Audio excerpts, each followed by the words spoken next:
ಇತಿಹಾಸದಲ್ಲಿ.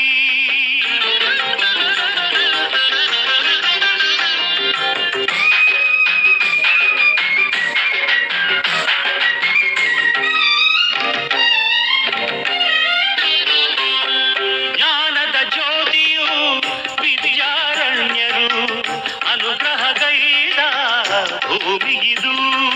ಮಲ್ಲೇಶ್ವರಂ ವಿಧಾನಸಭಾ ಕ್ಷೇತ್ರದ ಮಾರುತಿ ಬಡಾವಣೆಯ ಗಾಂಧಿಧಾಮ ಸರ್ಕಲ್ನಲ್ಲಿ ಕರ್ನಾಟಕ ಗಜಪಡೆ ರಕ್ಷಣಾ ವೇದಿಕೆ ವತಿಯಿಂದ ಸಂಸ್ಥಾಪಕ ಅಧ್ಯಕ್ಷರಾದ ಲೋಕೇಶ್ ಗೌಡರವರ ನೇತೃತ್ವದಲ್ಲಿ ಅಣ್ಣಮದೇವಿ ಉತ್ಸವ ಹಾಗೂ ಕರ್ನಾಟಕ ರಾಜ್ಯೋತ್ಸವ ಆಚರಣೆ ಹಮ್ಮಿಕೊಳ್ಳಲಾಯಿತು.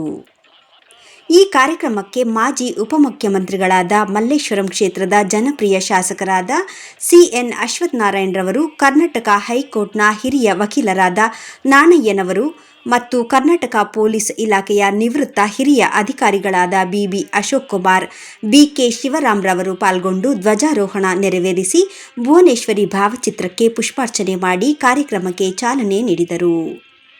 ಈ ಸಂದರ್ಭದಲ್ಲಿ ನಾಡು, ನುಡಿ, ನೆಲ, ಜಲ, ಭಾಷೆಗಾಗಿ ಶ್ರಮಿಸಿದ ಹಲವರನ್ನು ಇದೇ ಸಂದರ್ಭದಲ್ಲಿ ಸನ್ಮಾನಿಸಿ ಗೌರವಿಸಲಾಯಿತು.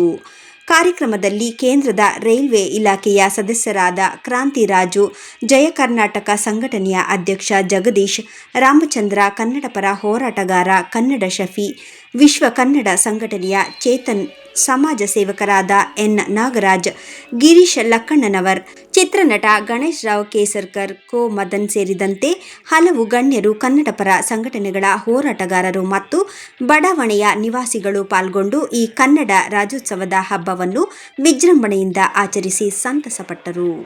ಜೊತೆಗೆ ಅಣ್ಣಮದೇವಿ ಮೂರ್ತಿಯನ್ನು ಅಡ್ಡಪಲ್ಲಕ್ಕಿಯಲ್ಲಿ ಇಟ್ಟು ಬಡಾವಣೆಯ ರಸ್ತೆಗಳಲ್ಲಿ ಸಂಚರಿಸಿ ಕನ್ನಡ ಹಬ್ಬವನ್ನು ಆಚರಿಸಲಾಯಿತು.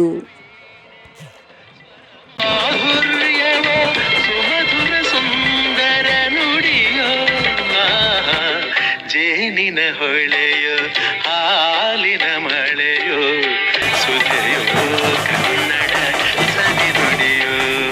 ಮತ್ತು ನಮ್ಮ ಸಂಘಟನೆಯ ರಾಜ್ಯಾಧ್ಯಕ್ಷರಾದಂಥ ಲೋಕೇಶ್ ಗೌಡರವರಿಂದ ಮತ್ತು ಗೌರವಾಧ್ಯಕ್ಷರು ಮತ್ತು ನಮ್ಮ ಸನ್ಮಾನಿತ ಎಲ್ಲ ಮುಖಂಡರಿಂದ ಸನ್ಮಾನ ಕಾರ್ಯಕ್ರಮ ಚಪ್ಪಳೆ ತಟ್ಟುವ ಮುಖಾಂತರ ಸನ್ಮಾನ. ನಮ್ಮ ಜನಪ್ರಿಯ ಶಾಸಕರಿಂದ ಮಾಲಾರ್ಪಣೆ ಮತ್ತು ಪ್ರಶಸ್ತಿ ಸಮಾರಂಭ ನೆರವೇರಲಿದೆ. ದಯಮಾಡಿ ಕನ್ನಡಾಭಿಮಾನಿಗಳು ಚಪ್ಪಳೆ ತಟ್ಟುವ ಮುಖಾಂತರ ಇದರಿಂದ ಮಾಲಾರ್ಪಣೆ ಮತ್ತು ಸನ್ಮಾನ ಕಾರ್ಯಕ್ರಮ. ಅವರನ್ನು ಸಹ ಕನ್ನಡ ಪದಾಧಿಕಾರಿಗಳು ಗುರುತಿಸಿ ಕರ್ನಾಟಕ ಸೇವಾ ರತ್ನ ಪ್ರಶಸ್ತಿಯನ್ನು ನೀಡಿ ಗೌರವಿಸಲಾಗುತ್ತಿದೆ. ದಯಮಾಡಿ ಕನ್ನಡಾಭಿಮಾನಿಗಳು ಚಪ್ಪಳೆ ತಟ್ಟುವ ಮುಖಾಂತರ ಪ್ರೋತ್ಸಾಹಿಸಬೇಕಾಗಿ ವಿನಂತಿ.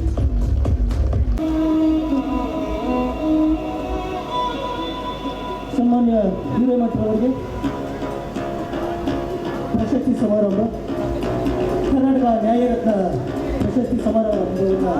ಕನ್ನಡ ಪರ ಹೋರಾಟಗಾರರು, ಅದರಲ್ಲಿ ವಿಶೇಷವಾಗಿ ಆಲೂರು ವೆಂಕಟರಾಯರು ಕನ್ನಡದ ಪುರೋಹಿತರು ಅಂತ ಹೇಳ್ತಿರ್ತಕ್ಕಂಥ ಅಂಥ ಮಹನೀಯರು ಇದನ್ನೆಲ್ಲ ಒಗ್ಗೂಡಿಸಿ ಈ ನಮ್ಮ ಭಾಷಾವಾರ ಪ್ರಾಂತ್ಯಗಳು ನಮ್ಮ ಕರ್ನಾಟಕಕ್ಕೆ ಸೇರ್ಪಡೆ ಮಾಡಿದ್ದ ಅವ್ರನ್ನ ಸ್ಮರಣೆಯನ್ನು ನಾವು ಮಾಡ್ತೀವಿ. ಯಾಕೆಂದರೆ ಹಲವಾರು ಕನ್ನಡ ಪರ ಹೋರಾಟಗಾರರ ಶ್ರಮವೇ ಇಂಥ ಒಂದು ಕಾರ್ಯಕ್ರಮಗಳು. ಇವತ್ತು ಪಕ್ಷಾತೀತವಾಗಿ ಎಲ್ಲರೂ ಒಟ್ಟಾಗಿ ಒಗ್ಗಟ್ಟಿನಿಂದ ಎಲ್ಲರೂ ಇವತ್ತು ಒಟ್ಟಿಗೆ ಸೇರಿ ಇವತ್ತು ಚೇತನ್ ಅವರಾಗಲಿ, ಕನ್ನಡ ಶಫಿ ಸಾಮಾನ್ಯ ಮುಸಲ್ಮಾನರು ಕನ್ನಡವನ್ನು ಒಪ್ಪಿ ಮುಂದೆ ಒಂದು ಮುಂಚೂಣಿಯನ್ನು ಅಪ್ರಭು ಕೆಲವು ವ್ಯಕ್ತಿಗಳು, ಅದು ಕನ್ನಡ ಶಫಿಯವರು ಕೂಡ ಅವರು ಉಪಸ್ಥಿತಿಯನ್ನು ನಮ್ಮಲ್ಲಿ ಕನ್ನಡ ಸಮೀವುಲ್ಲ ಅಂತಿದ್ದಾರೆ. ಅವರು ಕನ್ನಡ ಅಂತ ಹೇಳೋದಕ್ಕಿಂತ ಅವ್ರ ಮಕ್ಕಳನ್ನೆಲ್ಲ ಕನ್ನಡ ಮಾಧ್ಯಮದಲ್ಲೇ ಓದಿಸ್ತಾರೆ. ನಾವೆಲ್ಲ ಕನ್ನಡಿಗರು ಮಕ್ಕಳನ್ನೆಲ್ಲ ಇಂಗ್ಲೀಷ್ ಮೀಡಿಯಂ ಓದಿಸ್ತೀವಿ, ಅಷ್ಟೇ ಬೇಕು.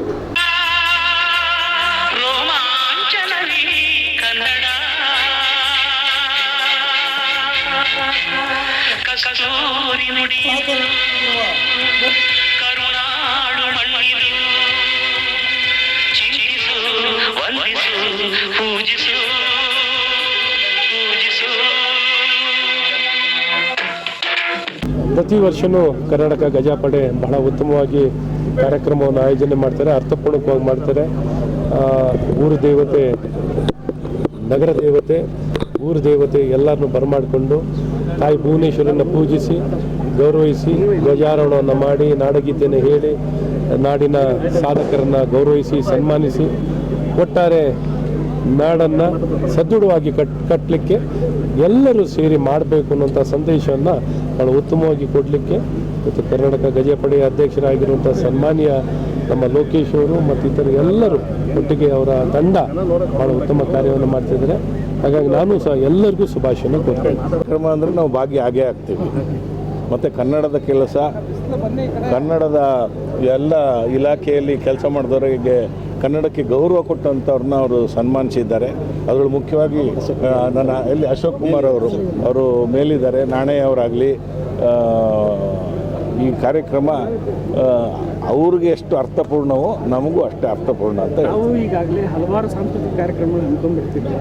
ಕನ್ನಡ ಸೇವೆಗೆ ಒತ್ತು ಕೊಡೋದಾದರೆ ಈ ಕನ್ನಡದ ಮಧ್ಯೆ ಎನ್ನಡ ಎಕ್ಕಡ ಮಧ್ಯೆ ಕನ್ನಡ ಸಿಲುಕಿ ಒದ್ದಾಡ್ತಾ ಇದೆ, ಅದ್ರ ಬಗ್ಗೆ ತಾವೇನು? ಕನ್ನಡ ಯಾವತ್ತೂ ಒದ್ದಾಡೋದೇ ಇಲ್ಲ.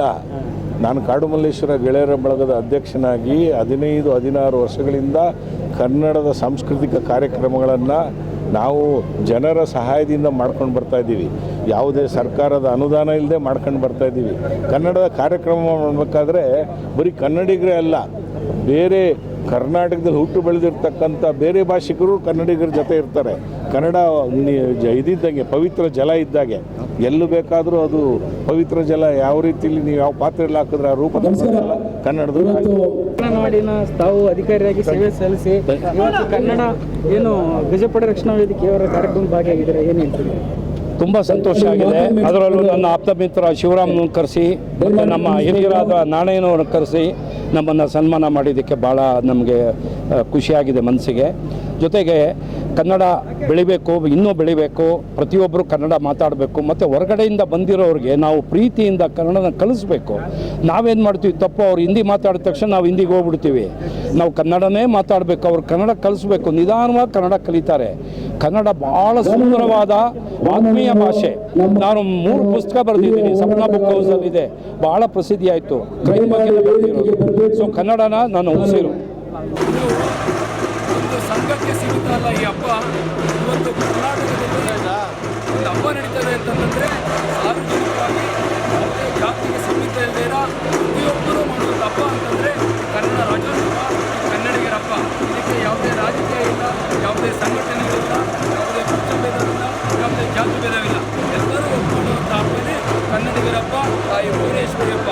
ಈ ಭುವನೇಶ್ವರಿ ಹಬ್ಬದಲ್ಲಿ ನಾವು ನಾಡದೇವತೆ, ನಗರ ದೇವತೆ, ನಮ್ಮ ಕನ್ನಡ ದೇವತೆಯನ್ನು ಕರೆಸಿ ಅದ್ದೂರಿಯಾಗಿ ಪೂಜೆಯನ್ನು ಮಾಡಿ ನಮ್ಮ ಬಡಾವಣೆಗಳಲ್ಲಿ ತಾಯಿಯನ್ನು ಮೆರವಣಿಗೆ ಮಾಡಿ ನಮ್ಮ ಬಡಾವಣೆಗೆ ಒಳ್ಳೆಯದಾಗಲಿ, ಮುಂದಿನ ಯಾವುದೇ ದುಷ್ಟ ಶಕ್ತಿಗಳಾಗಲಿ, ಶತ್ರು ಬಾಧ್ಯಗಳಾಗಲಿ ಅವರು ಬರದೇ ಅಂತ ಎಲ್ಲ ಸುರಕ್ಷಿತವಾಗಿರಲಿ ನಮ್ಮ ನಾಡು ಅಂತೇಳಿ ಆಶಿಸ್ತೇನೆ. ಎಲ್ಲ ಕನ್ನಡಿಗರನ್ನು ಹೇಳಿ ನಮ್ಮ ಮಾಧ್ಯಮಕ್ಕೆ ಹಾಗೂ ನನ್ನೆಲ್ಲ ಮಾಧ್ಯಮಿಕರು ಒಂದು ಸಹಕಾರ ಕೊಟ್ಟು ಈ ಬಿಸಿಲಿನಲ್ಲಿ ಸಹ ಸಹಕಾರ ಕೊಡೋದಕ್ಕೆ ನಮಗೂ ಸಹ ಎಲ್ಲರೂ ರಾಜ್ಯೋತ್ಸವ ಮಾಡ್ತಾರೆ. ಆದರೆ ರಾಜ್ಯೋತ್ಸವ ಮಾಡುವಂಥ ಸಮಯದಲ್ಲಿ ನಮ್ಮ ಕ್ಷೇತ್ರದಲ್ಲಿ ಅವರವರ ಕ್ಷೇತ್ರದಲ್ಲಿ ಈ ನಾಡಿಗೆ ಸೇವೆ ಸಲ್ಲಿಸಿದಂಥ ಹಿರಿಯರನ್ನು ಗುರುತಿಸಬೇಕು, ಹಿರಿಯರಿಗೆ ಗೌರವ ಕೊಡಬೇಕು ಅಂತೇಳಿ